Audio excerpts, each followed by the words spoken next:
Hello everyone. Today we are going to learn about the hyperthyroidism. Okay, everything about the hyperthyroidism, the etiology, the classification, the causes, complication, and the investigations of the same. Okay, now let's start. Hyperthyroidism. What is hyperthyroidism? It is a clinical condition resulting from the increased level of free thyroxine, that is T4, or triiodothyroxine, that is T3.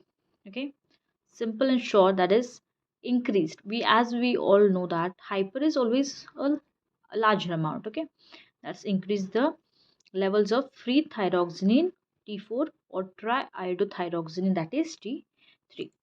Okay, yeah, now let's start to the etiology. Etiology is Graves' disease, diffuse toxic goiter, multinodular goiter, solitary toxic nodules, increased TSH, thyroiditis. It will be classified into the subacute and postpartum. Pituitary tumor, exogenous thyroid hormone therapy, endogenous metastatic thyroid carcinoma, iodine induced, that is drug as amiodarone, radiographic contrast media, iodine prophylaxis, and neonatal hyperthyroidism due to the transplacental passage of TSH in children from mother's milk. Means the transmission of thyroid, hyperthyroid from mother to the baby through the breastfeeding. Now, the most important etiology for hyperthyroidism is Graves' disease. Now, it is a condition characterized by diffuse thyroid enlargement, tachycardia, tremors, exophthalmos, and increased basal metabolism due to hyperthyroidism. Okay, Graves' disease, that is diffuse thyroid enlargement. You know, hyperthyroidism is increasing. So, diffuse thyroid enlargement, tachycardia, tremors, exophthalmos, and increased basal metabolism due to hyperthyroidism. Now, etiology. More common in females, young adult, that is 6:1 ratio. Means if there are six females, then one will be the male affected. Okay, so it's more common in the females. Emotional stress, hereditary factors. Okay, now, immunology in patients of Graves' disease, IgG antibodies are directed against the specific TSH receptors, hormone production that stimulates thyroid receptors. Now, there is an increased prevalence of HLA DR3 and HLA B8 in Graves' disease. There is variable lymphocytic infiltration in the gland. Means there can be the enlargement of such diffused glands. Okay. Now, signs and symptoms and the signs of the Graves' disease. Exophthalmos, sweating, goiter, headache, weight loss, nervousness, emotional instability, tremors, arrhythmias, nausea and diarrhea, oligomenorrhea, muscle weakness. See, all these are, all signs and symptoms in every disease may not be much common, but similarly they are common in all of this. Means weakness, fatigue, due to loss of muscle power, there can be fatigue, weakness, sweatings, and as it is diffuse enlargement of thyroid, we can think of gout. Just always link up some words to the diseases diagnosis. Okay, yeah, what are these?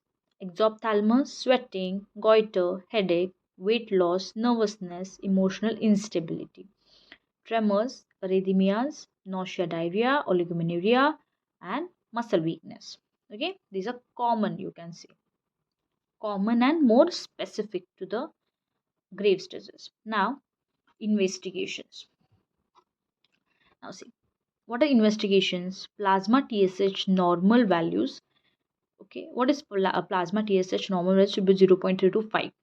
Okay, that should be per liter is undetectable.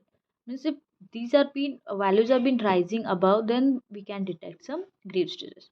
Serum T3 T4 gets elevated. Thyroid scan, TSH receptor antibodies titer gets high. That is ESR may also be ESR may be rise. What is ESR? That is estimation serum rate. Estimation sedimentation rate. Radioactive iodine uptake. MRI, CT scan for orbits. Okay. Yeah. Now here comes the differential diagnosis. Means what can means all of these diseases are some otherly bound to the same version, right?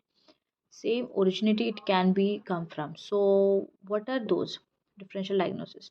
We can say anxiety states, nutritional deficiency, cardiac diseases, chronic alcoholism, emphysema, asthma, diabetes mellitus, clinical pictures of muscular and neuromuscular dystrophies.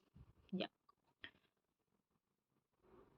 Now we will just compare some parameters in Graves' disease and toxic nodular goiter. Means both can lie in a similar phase, but there are some similarities which we can make an identical to the Graves' disease.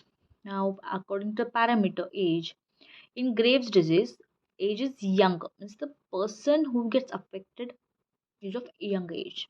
In toxic nodular goiter, it is older in age. Glands, smooth diffuse enlargement. Okay, and in toxic nodular goiter, it is nodular and irregular. Means multiple nodes we can say. Eye sign, it is common in Graves' disease, and in toxic nodular goiter, it's rare. Now, cardiac involvement in Graves' disease is uncommon. It's not much common, and in toxic nodular goiter, it is common. Now, pressure symptoms in Graves' disease, it is uncommon, and toxic nodular goiter, it is common. Autoimmune disease, in Graves' disease, it is common, and in toxic nodular goiter, it is uncommon. Now, complications. What are the complications for Graves' disease? It is thyrotoxic crisis, peripheral neuritis, ischemic heart disease, hypertension, congestive cardiac failure, cerebrovascular accidents, osteoporosis, degeneration of eye muscles, pressure effects due to dysphagia, and can lead to the hoarseness of the voice. Now see, this is all just about Graves' disease. From starting from the etiology, immunology, the investigations, the symptoms, signs. Just you have to remember some keywords, key points through which we can easily identify the Graves' disease to the toxic nodular goiter.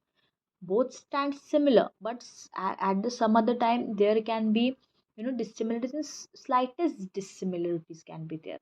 Okay, hope you understand my video, and thanks for watching.